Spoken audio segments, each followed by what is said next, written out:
नमस्कार, आदाब, सत श्री अकाल, जय हिंद दोस्तों। मैं आपका दोस्त चंद्रपाल सिंह। आज हम एक और नई वीडियो पर एक्शन देने जा रहे हैं, जो कि है डेली स्वैग चैनल का, जिसका कि टॉपिक है टाटा सैंडर 92 ट्रक्स रॉयल मोरक्को आर्मी।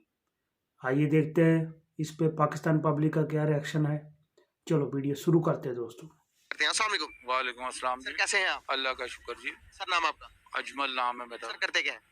मैं बिजनेस करता हूँ जी। बहुत जबरदस्त। सर बेसिकली बात करने का पर्पस है कि इंडिया की टाटा कंपनी के बारे में आपको थोड़ी बहुत इन्फॉर्मेशन है या नहीं? जी बहुत इन्फॉर्मेशन है। जी सर, उसके बारे में क्या इन्फॉर्मेशन है आपको? सर बहुत बड़ी कंपनी है टाटा जी। चीनी से लेके वो हर चीज बनाती है दुनिया की। से लेके जा हाँ जी, सुई से लेके जहाज तक। बिल्कुल सही। सर इस तरह की कोई कंपनी हमारे पास क्यों नहीं है? ये नहीं मुझे मालूम, क्योंकि इतने वो इधर की मार्केट छोटी है ना, इन्वेस्टमेंट उतनी मार्केट छोटी है। इतनी भी छोटी नहीं नहीं है। जापान की देखे ना, कितनी छोटी सी कंट्री। जापान एक्सपोर्ट करता, हम एक्सपोर्ट नहीं करते इस तरह। हमारे पास उतने वसाइल नहीं जितने उनके पास है। इंडिया की मार्केट तो 25 गुना ज्यादा है इधर से। बिल्कुल सही। सर टाटा कंपनी ने मोरक्को को 93 ट्रक्स दिए जो कि 6x6 है।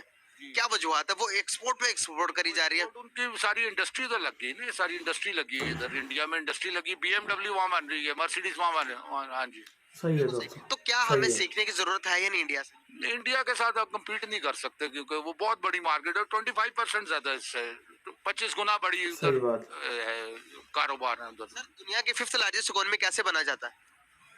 वो तो एक्सपोर्ट आपको बढ़ानी पड़ेगी, एक्सपोर्ट। सर इंडिया बन गया हुआ फिफ्थ लार्जेस्ट इकोनॉमी बन गया, यूके को बीट कर दिया। हाँ, यूके को बीट करती है, लेकिन इंडिया का कंपैरिजन पाकिस्तान के साथ नहीं है।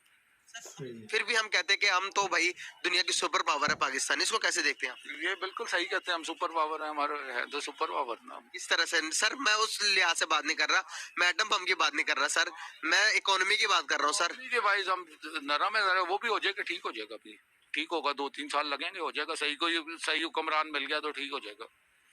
क्या हम हमारे जोन से ये पॉलिटिशियन हुक्मरान चेंज होता है तो हम दोबारा से, मतलब दोबारा से पहले तो कभी भी नहीं थे हम, क्या हम इकोनॉमी के तौर पर स्ट्रांग हो जाएंगे? होंगे, इंशाल्लाह होंगे। कैसे होंगे? थोड़ा जज्बात को साइड पे रख के अगर प्रैक्टिकली तौर पर बात करें तो क्या हमें बेहतर ये है कि प्रैक्टिकली कि आप देखें, पिछली गवर्नमेंट ने बहुत तबाही मचाई है।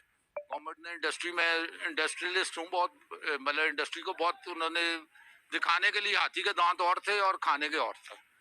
और इस वक्त इंडस्ट्री का जो हाल है, अब वो तो पिछली गवर्नमेंट की वजह से है ना। पिछली गवर्नमेंट की वजह से ये भी गवर्नमेंट अभी कोई इतना अच्छा नहीं कर रही, लेकिन उन्होंने बहुत सत्यानाश किया। उन्होंने ज्यादा सत्यानाश बहुत ज्यादा सत्यानाश किया। इंडिया के अंदर लोग पढ़े लिखे ज्यादा हैं। अगर उनका पॉलिटिशियन कोई मुल्क के मतलब के कोई 5 रुपए भी खा जाता तो अवाम पढ़ी लिखी होने के उसके हिसाब किताब लेती है। सर हमारे इधर के हालात कैसे हैं? कभी भी हिसाब किताब नहीं उधर लिया, इधर तो कुछ भी नहीं है।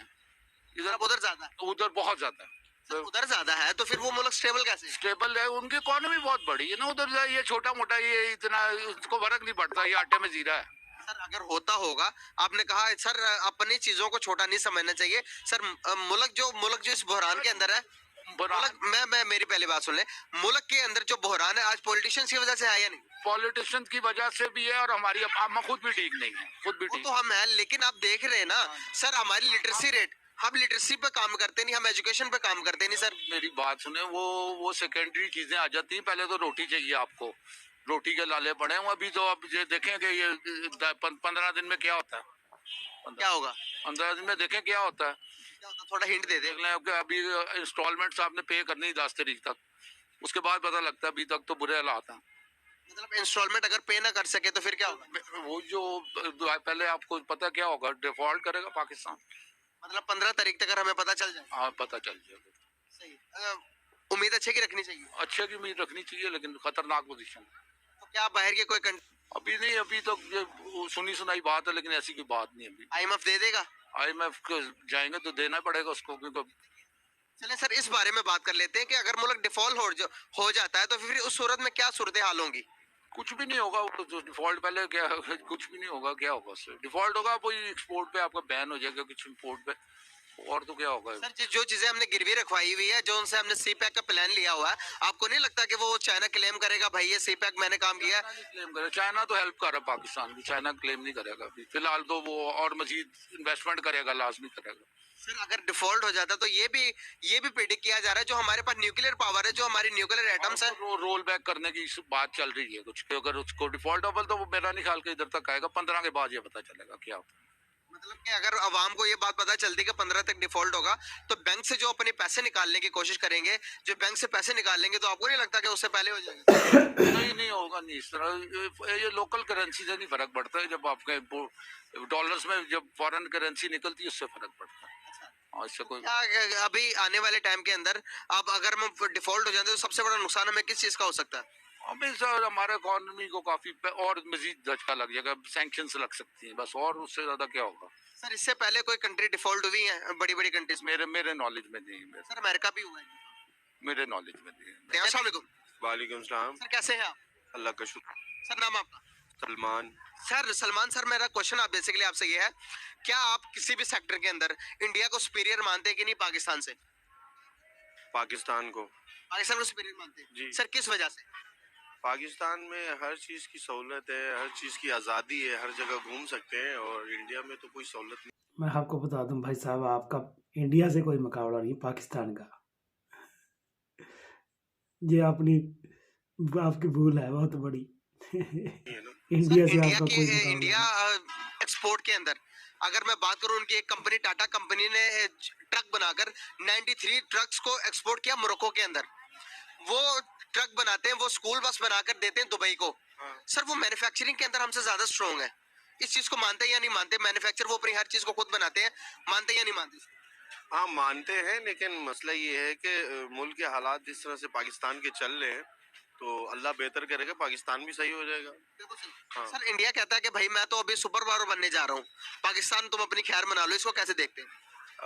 हमारा पाकिस्तान जो है वो सुपर पावर से कम नहीं है। कैसे सुपर पावर है सर? मतलब एटमी प्लांट है यहाँ, हर चीज। एटम की बात नहीं कर रहा मैं सर, एटम की जंग तो रही नहीं, इकोनॉमी की जंग है सर। आप इकोनॉमिकल तौर पर स्ट्रांग हो जाओ, पैसे बना लो, दुनिया आपकी वाहवाही करेगी, पैसे हैं हमारे पास इस टाइम। अभी तो फिलहाल नहीं है, जो पाकिस्तान का जिस तरह से हाल है, बहुत कर्जे चढ़ गए और बहुत मैशअप जो है ना डूब रही है, और बहुत लॉस में चल रहा है पाकिस्तान। हम तो दुआ कर रहे हैं कि अल्लाह ताला नया साल आया तो अल्लाह ताला इसको कामयाब करे। बिल्कुल सही। पाकिस्तान के अंदर से ये गुर्बत को कैसे खत्म कर सकते हैं, लोगों के मसाइल को कैसे खत्म कर सकते हैं? इंडिया कहता है कि भाई मैं तुमसे पाकिस्तान से ज्यादा अमीर हूँ, क्या आपको लगता है कि इंडिया हमसे ज्यादा अमीर है या नहीं? हाँ वो सूबों के हिसाब से देखा जाए तो अमीर है, लेकिन इंशाल्लाह हमारी भी ये पाकिस्तानियों की मेहनत हुई तो ये भी तरक्की करेंगे, क्यों नहीं करेंगे। पाकिस्तान तो बहुत बड़ा एक इस्लामी मुल्क है, इसीलिए हम तरक्की करेंगे इस्लामी मुल्क के साथ। इंशाल्लाह इंशाल्लाह सर 1947 से लेके अभी तक हम तरक्की क्यों नहीं कर पाए?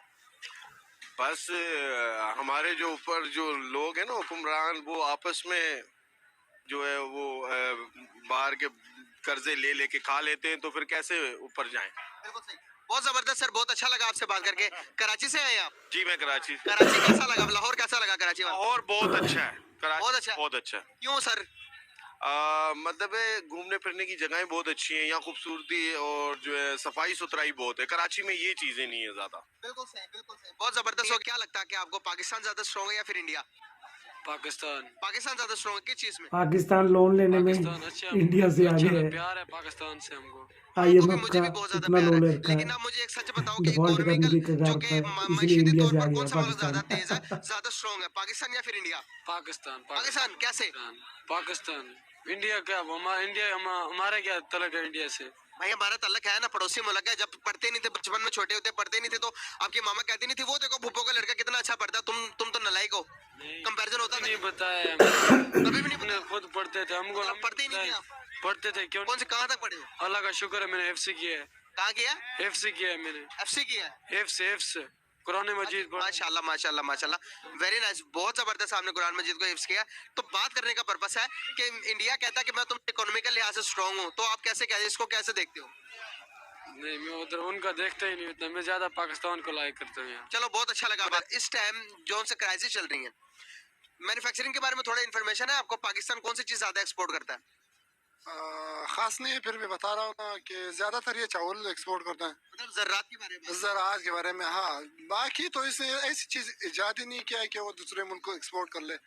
बिल्कुल सही। तो क्या वजूहत है कि हम मैन्युफैक्चरिंग के ऊपर ज्यादा हाथ नहीं रखते? मतलब मैन्युफैक्चरिंग के बारे में हमारी सोच नहीं है। अगर मैं बात करूं पड़ोसी मुल्क इंडिया की, तो भाई सुई से लेके जहाज तक उनकी एक कंपनी है, टाटा कंपनी। सिर्फ एक कंपनी का बता रहा हूं मैं, वो दूसरी ओवर दी वर्ल्ड को एक्सपोर्ट करती है चीजें। हमारे पास एक भी ऐसी कंपनी नहीं है जो गवर्नमेंट की सतह पर भी हो। हमारा कोई पर्सनल एक बंदा भी नहीं ऐसा बन रहा कि जो के काम करके बाहर चीजें एक्सपोर्ट करता हो। वाई? सबसे पहले इसका दो वजूहात हो सकते हैं मेरे नज़र से। जो है, फर्स्ट ऑफ ऑल, एक इनमें जो है एक ये मजहब का कीड़ा है। बात इस रहा है हर चीज़ को इस्लाम में, हर चीज़ जो है इस्लाम के दायरे में उसको घसीटने की कोशिश कर रहे हैं। भाई ये इस तरह नहीं है। दूसरी बात इस तरह है कि हम जो है अपने कंट्री को, अपने हालात को अपने खुद पे इंसार नहीं करते। इस तरह है, हम यही सोचे कि ऑलरेडी इंडिया बना रहे, यूएस बना रहे, यूके बना रहे, तो हम क्यों बना ले। उनका चीज़ हमसे अच्छा भी है, क्वालिटी में भी से। चाइना जो है इस तरह है ना, क्यों ना हम इनसे हाफ कीमत में खरीद ले और हम ये अपने लिए इंपोर्ट कर ले, एक्सपोर्ट नहीं। तो हम जो है सबसे पहले हम डिपेंडेंट अपने लिए तख्लीकी सोच नहीं रखते कि भाई एक चीज़ है ऑलरेडी दुनिया में मौजूद है, लेकिन मैं क्यों नहीं इस तरह बनाऊं कि इसमें एक ही चीज़ मोडिफाई कर लो तो वो दुनिया में बिक जाए। तो हमारे सबसे यही बड़ी मसला है ना, जो हमारे बड़े बड़े हैं, चाहे हुक्मरान है जो भी है, वो तो सबसे पहले अपने मुल्क को, खुद को अपने मुल्क का समझते नहीं। इनके जो भी बच्चे हैं, जो भी चीज़ें, हर चीज़ों का कारोबार बाहर में है। बिल्कुल सही। अगर मैं बात करूं इंडिया की टाटा कंपनी की, तो वो मिडिल ईस्ट को स्कूल बसेस बनाकर देती है। अगर मोरक्को को उन्होंने 93 ट्रक्स 6x6 व्हीलर्स एक्सपोर्ट करती है। अगर मैं बात करूं उनकी कार मैन्युफैक्चर के बारे में, तो बड़ी जितनी भी बड़ी कंट्रीज है, मिडिल ईस्ट देख ले, उसके बाद इटली देख ले, वहां पर जो इंडिया की महिंद्रा और टाटा की जो गाड़ीज है एसयूवीज, वहां पर पुलिस और आर्मी की गाड़ी के तौर पर इस्तेमाल की जाती है। और पाकिस्तान की निस्बत देखे, पाकिस्तान के अंदर एक भी आज तक कोई भी गाड़ी मैन्युफैक्चर कंपनी नहीं बनी जो कि हम फखर से कह सके भाई ये पाकिस्तानी मैन्युफैक्चर कंपनी है जो हम गाड़ी में अपने बैठते हैं। हम टोयोटा करोला और टोयोटा को और सुजुकी को और 2-3 ब्रांड्स हैं जिनको सारे डॉलर्स बैठ देते थे, फिर कहते हैं पाकिस्तान के पास पैसे नहीं बचे। इसको कैसे ठीक कर सकते हैं हम? इसको बिल्कुल आपकी बात सही है। सबसे पहले हमारे स्पेशल हमारा फोकस होना चाहिए हमारे एजुकेशन पे।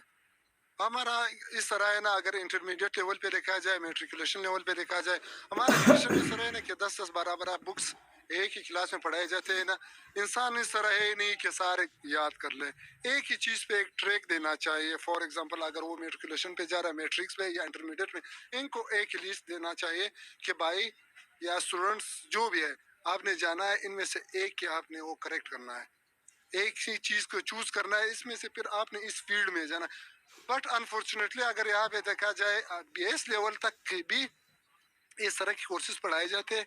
जैसे कि अगर कंप्यूटर से रिलेटेड है, हमने देखे हुए, उसमें फिर साइको भी पढ़ाई जाती है, उसमें फिर इंग्लिश भी, इंग्लिश तो सही है, उसमें फिर इस्लामियात, पाक स्टडी, हर चीज़ को मिक्स किया हुआ है। जब एक चीज़ मिक्स हो जाए ना, बंदा इसका जो है क्रिएटिविटी कमज़ोर हो जाती है। तो एक यही चीज़ है। दूसरी बात यह है कि जैसे कि आपने मेंशन किया, इंडिया है, इंडिया ऑलरेडी सारे आजकल देखा जाए दुनिया को हर चीज़ एक्सपोर्ट कर रहे हैं ना। तो उनका सबसे मेन वजह ये एजुकेशन है। उनका जो स्टूडेंट्स होते हैं ना, 8 क्लास से उनको फिर एक ही ट्रैक पे ले जाते हैं ना, चाहे वो कंप्यूटर से रिलेटेड हो, इंजीनियरिंग से रिलेटेड हो, मेडिकल से रिलेटेड हो, एक ही चीज़ पे फोकस करवाते हैं उनका। तो जब वो एक ही चीज़ पे फोकस करते हैं ना, एक चीज़ पढ़ते हैं ना, तो उनके लिए फिर उनकी जो है क्रिएटिविटी बढ़ जाती है ना, फिर उसके लिए वो एक चीज़ क्रिएट भी कर सकते हैं, कैसे फिर आगे जा सकते हैं। बिल्कुल। आने वाले टाइम के अंदर हम कैसे ठीक कर सकते हैं इन चीजों को जो कि हमारे पास नहीं है? मैन्युफैक्चरिंग के ऊपर इंडिया को पता था कि भाई आने वाले टाइम के अंदर चीजों को इंपोर्ट करके नहीं, एक्सपोर्ट करके ही आप सुपर पावर बन सकते हैं। अगर मैं बताऊं तो इंडिया इस टाइम इकोनॉमिकल तौर पर दुनिया की फिफ्थ लार्जेस्ट इकोनॉमी बन गया हुआ है। चाइना को बीट करने जा रहा है भाई। चाइना के अंदर लॉकडाउन है, सारी मैन्युफैक्चरिंग उठकर इंडिया जा रही है। हमारे पास मैन्युफैक्चरिंग क्यों नहीं आती एज कम्पेयर टू इंडिया? बिल्कुल, हमारे पास इसलिए नहीं आती है कि मैंने आप पहले भी मेंशन किया कि हमारा एजुकेशन लेवल, हमारे जो भी इंजीनियर्स है, उनका उतना थिंकिंग पावर नहीं है जितना उनका है, यूज नहीं कर रहे, क्योंकि टाइम वेस्ट कर रहा है। टाइम मल्टीपल सब्जेक्ट्स पे वेस्ट कर रहा है ना, जब ऑलरेडी टाइम वेस्ट हो रहा हो ना, तो फिर दूसरे ममालिक की बड़ी कंपनियां हैं वो आपके पास नहीं आएंगे। वो तो यही कहेंगे कि हमें काम चाहिए, हमें रिजल्ट चाहिए। तो सबसे पहले मैंने आपको कहा कि हमारे एजुकेशन जो है, हमारा तालीमी निज़ाम, इसको हर सूरत पे ठीक करना चाहिए। जब तक ये ठीक ना हो जाए, हम सही मानों में ना इंजीनियर डेवलप कर सकते हैं और ना कोई अच्छे से डेवलपर, चाहे सॉफ्टवेयर इंजीनियर हो, डेवलपर हो, चाहे अच्छे से जो भी हो ना, इससे रिलेटेड सिविल इंजीनियर हो, टेक्सटाइल इंजीनियर, हम क्रिएट ही नहीं कर सकते। बेसिकली बात करने का पर्पस ये है कि टाटा कंपनी का आपको पता होगा कि इंडिया की बहुत मशहूर कंपनी है। टाटा कंपनी सिर्फ और सिर्फ नमक नहीं बनाती। पाकिस्तानी लोग समझते हैं कि सिर्फ नमक बनाती है, सुई से लेकर जहाज तक मैन्युफैक्चर करती है। अभी एक खबर आई है कि टाटा कंपनी अपने जो बड़े ट्रक है, जो 6x6 व्हीलर जो होते हैं, वो एक्सपोर्ट कर रही है मोरक्को को। क्या कैसे देखते हैं आप इस चीज को कि बड़ी बड़ी कंट्रीज की हेल्प आउट करती है टाटा कंपनी, अपने मुल्क के अंदर से जो मसाइल है गवर्नमेंट की हेल्प करती है टाटा कंपनी। इंडिविजुअली तौर पर एक कंपनी है जो कि इतनी बड़ी, अगर उसकी नेटवर्क की हम बात करें तो पाकिस्तान की पूरी जीडीपी से ज्यादा है। कैसे देखते हैं आप इस चीज को? जब आप अपनी इंपोर्ट्स को बढ़ाते हैं तो डेफिनेटली आपकी ग्रॉस डोमेस्टिक प्रोडक्शन इंक्रीज होती है। और देखा जाए, आप टाटा की बात कर रहे हैं तो देखें वो एक ब्रांड बन चुका है, क्योंकि उनका वैल्यू सिस्टम, उनका एजुकेशन सिस्टम बहुत इंक्रीज हो चुका है। उन्होंने लोगों को वैल्यू दी है। और अगर देखा जाए, कोई भी काम जब बूस्ट करता है ना, वो वैल्यू सिस्टम से करता है। यही पॉइंट है। यही पॉइंट है। आपने कहा कि वैल्यू सिस्टम से करता है, तो यहाँ पर मैं बताना चाहूंगा कि एक कंपनी, सिर्फ एक कंपनी इतनी बड़ी बनती है कि भाई वो पूरे मुल्क को रन करती है। उस मुल्क के हाव ना उससे हो जाता है। तो पाकिस्तान की अगर बात करें, पाकिस्तान के अंदर किसी के पास 1 करोड़ रुपए भी इकट्ठे मिल जाते हैं तो अगले दिन नैब उसके पास होती है। तो क्या डिफरेंस है पाकिस्तान और इंडिया के जो उनसे लेवल है, जो एक बिजनेस मैन को कैसे डील करते हैं दोनों कंट्रीज? देखिए, बेसिकली जो जहाँ तक मेरा एक्सपोजर है, अगर किसी के पास 1 करोड़ पे भी आ जाता है ना, वो बाहर चला जाता है। वो बजाय अपने पाकिस्तान को सर्विसेज देने के, वो दूसरी कंट्रीज को जाके सर्विसेज देने की कोशिश करता है। देखिए, मैं समझता हूँ कि being a Pakistani, being a loyal person with Pakistani, तो आपको आपका जितना भी सरमाया हो, आपकी जितनी भी इंपोर्ट एक्सपोर्ट्स हो, वो पाकिस्तान में यूटिलाइज होनी चाहिए। जितना ज़्यादा पाकिस्तान को फ़ायदा होगा, अल्टीमेटली जीडीपी भी बढ़ेगी, आपका each and everything economy boost करती जाएगी। बिल्कुल सही। आपको क्या लगता है कि कौन सी कंट्री की जीडीपी ज्यादा, पाकिस्तान की या फिर इंडिया की? डेफिनेटली फिलहाल तो अगर आप ज्योमेट्रिकली और कैलकुलेशंस की बात करें तो फिर इंडिया आगे। क्यों आगे हमसे? बिल्कुल, वो देखिए ना, आपने अब टाटा की एग्जांपल दी है। जब उनका वैल्यू सिस्टम इंक्रीज होगा, हमारा वैल्यू सिस्टम नहीं है। सबसे मेन जो है, एजुकेशन की अगर बात करते हैं तो हमारी एजुकेशन बहुत लो जा रही है। लोग एजुकेशन की तरफ नहीं अब जा रहे, वैल्यू सिस्टम की तरफ नहीं जा रहे। अब देखिए, उन्होंने आर्मी को भी, अपनी इंडियन आर्मी को भी गाड़ियाँ दी हैं, उनके डाले, जिसको हम डाला बोलते हैं, 4x4 जाता है उनका। तो देखें, जब जहाँ तक दोबारा फिर वही पे एंगल पे बात है कि आप अगर किस चीज़ को इम्पोर्टेंस देते हो तो वो चीज़ बूस्ट करती है। एग्जैक्टली। मतलब आप समझ रहे हैं कि वो अपने एजुकेशन सिस्टम को ज्यादा वैल्यू देते हैं। एग्जैक्टली, एजुकेशन को भी और वैल्यू सिस्टम की, दोनों ऑपोजिट चीज़ें, अलग अलग चीज़ें। पाकिस्तान का एजुकेशन सिस्टम आपके ख्याल में अच्छा नहीं है? नहीं, पाकिस्तान का एजुकेशन सिस्टम बहुत अच्छा है, लेकिन वैल्यू सिस्टम इतना अच्छा नहीं है। ये अच्छा है तो कैसे अच्छा है? ये इंटरलिंक्ड है, वैल्यू सिस्टम और एजुकेशन दोनों आपस में इंटरलिंक्ड है। देखिए, इंडिया अगर एजुकेशन की बात करते हैं तो उनका एक छोटा बच्चा है ना, वो जब पढ़ता है वो एंटरप्रेन्योरशिप माइंड रखता है। आपने एक MBA चाय वाले की एग्जांपल सुनी होगी। देखिए, उसने कितना बड़ा प्रोजेक्ट शुरू कर लिया है। उसने एक अपनी फीसिस को, पता नहीं वो कैसे बियर, उसकी आप मैंने हिस्ट्री पढ़ी है, उसने अपनी फीसिस को खुद बियर किया, खुद सिस्टम को चलाया। और फिर एक चाय क्या है, एग्जैक्टली। देखिए एक छोटी सी चाय है ना, एक कंट्री के अंदर, इंडिया के हर कंट्री के अंदर उसके आउटलेट्स है जहां पर वो चाय प्रोवाइड करता है, और उसने इतनी बड़ी इनिशिएटिव लिया, तो कैसे लिया होगा? देखिए ये सबसे पहले चेंज कहाँ से आता है? चेंज हमेशा अंदर से आता है। If you want to change yourself, you have to change yourself first. अगर आप किसी को चेंज करना चाहते हो ना, तो आपको अपने अंदर तब्दीली लेके आओ। बस यही पॉइंट है। उसने खुद को चेंज किया। सबसे मेन एजेंडा ये होता है चेंज करने का, खुद को रिकॉग्नाइज करना कि हु यू आर। अगर आप खुद को रिकॉग्नाइज कर लेते हो तो अल्टीमेटली आपको चीज़ें चेंज होना शुरू हो जाती हैं। और सेकेंडली, मोस्ट इंपॉर्टेंट टास्क ये है कि आप जिस एंगल का या जिस तरह का, जिस जाविये का शीशा पहन लेंगे, ऐनक पहन लेंगे, आपको उस तरह की दुनिया नजर आएगी। वाइट ऐनक पहनेंगे, वाइट दुनिया नजर आएगी। रेड ऐनक पहनेंगे तो रेड दुनिया नजर आएगी। बस यही फंडामेंटल्स हैं। सही। आपने जो चश्मा पहना हुआ उसको अभी पता चल जाता है। क्या लगता है कि आपको स्ट्रॉन्ग कौन सी कंट्री, अगर आर्मी को नहीं बीच में इंक्लूड करते, दूसरे स्टेट्स देखें, अगर हम इकोनॉमी देखें, अगर हम जीडीपी देखें, तो आपको क्या लगता है कि हम कभी इंडिया को बीट कर पाएंगे? आईटी सेक्टर देख ले, इन चीजों के अंदर से क्या स्ट्रेटजी इस्तेमाल करके वो डेवलप हो गए, हमें क्या करना चाहिए? पहले तो ये बताएं वो हमसे आगे या पीछे है इकोनॉमी तौर पर और जीडीपी के लिहाज से? जीडीपी के according to GDP gross domestic production वो हमारे से हमसे पाकिस्तान से आगे है। अगर आप ओवरऑल बात करते हैं तो इकोनॉमी के हिसाब से हम ठीक हैं। वो किस तरह, मैं आपको उसकी रीज़न बताता हूँ। देखें, चूंकि उनकी पॉपुलेशन बहुत ज़्यादा है, उनका एक पंजाब ही पाकिस्तान जितना है, ठीक है, उनकी आवाम ज़्यादा है। जब उनका अगर आप जीडीपी की बात करते हैं, देखिए वो अपने मुल्क से बाहर चीज़ें ज़्यादा बेच रहे हैं, ठीक है, हम ऊपर बाहर से अंदर लेके आ रहे हैं। पॉइंट इज इट कि हम बाहर से अंदर लेके आ रहे हैं, वो इंडिया क्या कर रहा है, अपने मुल्क से दूसरे मुल्क में लेके जा रहा है। जब इन इंडिया के ऊपर काम कर रहा है। Exactly made in India. आप देख लें कितने ब्रांड्स हैं जो कि मेड इन इंडिया में इवन के पाकिस्तान में आ रहे हैं। हमारा क्या जा रहा है इंडिया में, ये बताएं। देखो सही, आपने कहा कि इकोनॉमिकल लिहाज से पाकिस्तान स्ट्रांग है इंडिया से। एग्जैक्टली नहीं, मैं कहूंगा इकोनॉमी के लिहाज से इंडिया दुनिया की लार्जेस्ट 5th इकोनॉमी बन गई है, दुनिया की वर्ल्ड 5th लार्जेस्ट इकोनॉमी। इसको कैसे देखते हैं आप? देखिए, ये मैं समझता हूँ कि अगर ज्योमेट्रिकली तो इंडिया ही आगे है। मैं ओवरऑल बात कर रहा था। यूके को बीट कर दिया हुआ है इकोनॉमी लिहाज से। एग्जैक्टली यूके को बीट किया, बिल्कुल ऐसा। तो बीट करके अभी यूके के जो प्राइम मिनिस्टर बने वो भी इंडियन है भाई, ऋषि सुनक। इसको कैसे देखते हैं आप? देखिए, मैंने आपको पहले ही स्टार्ट में कहा है कि वैल्यू सिस्टम खुद को रिकॉग्नाइज करना, उन्होंने खुद को रिकॉग्नाइज किया, आज बूस्ट कर रहे हैं। आप अपने गूगल पर सर्च करें, गूगल का सीईओ कौन है? आप अपने ट्विटर देखें, ट्विटर का सीईओ कौन है? ऐसे ही इंडियन है, दोनों इंडियन है। इतना सारा कुछ इंडिया अपने कब्जे में ले रहा भाई, किस चीज की वैल्यू उसके पास ज्यादा, क्या चीज उसके पास डिफरेंट है? आप अमेरिका घुमाए, अमेरिका की बड़ी कंपनीज देख ले, वहां पर आपको इंडियन सीईओस मिलेंगे। देखें, अगर इंडिया में मैंने जो मेरी जजमेंट है वो ये है कि उनका जो छोटा बच्चा भी है ना, वो एंटरप्रेन्योरशिप माइंड रखता है, एंटरप्रेन्योर माइंड रखता है। हमारे क्या करते हैं, जॉबियन माइंड रखते हैं कि हमने एमबीए करके या पीएचडी करके या एमफिल करके हमने क्या करना, जॉब करना है। वो क्या करते हैं, हमें बिजनेस करना है, बस ये पॉइंट। जहाँ तक इंडिया और पाकिस्तान के कंपैरिजन की बात है तो कोई कंपैरिजन नहीं बनता। इंडिया दिन पर दिन एक्सपोर्ट कर रहा है ज़्यादा से ज़्यादा, आने वाले समय में और भी एक्सपोर्ट बढ़ जाएगा। और जहाँ तक पाकिस्तान की बात है, पाकिस्तान कुछ भी एक्सपोर्ट नहीं करता है, इंपोर्ट ही करता है। और पाकिस्तान की इकोनॉमी की बात है तो ख़त्म होने के कगार पर है। कर्ज में डूबा हुआ है पाकिस्तान, कभी भी डिफ़ॉल्ट कर सकता है। और India export, make in India power दिन पर दिन बढ़ रहा है, तो मुकाबला कोई नहीं है। इस वीडियो पर मेरी यही राय थी। आप अपनी राय कमेंट करके बताना। वीडियो अच्छा लगे लाइक करना। ऐसी और भी वीडियो देखने के लिए चैनल को सब्सक्राइब करना। जय हिंद दोस्तों।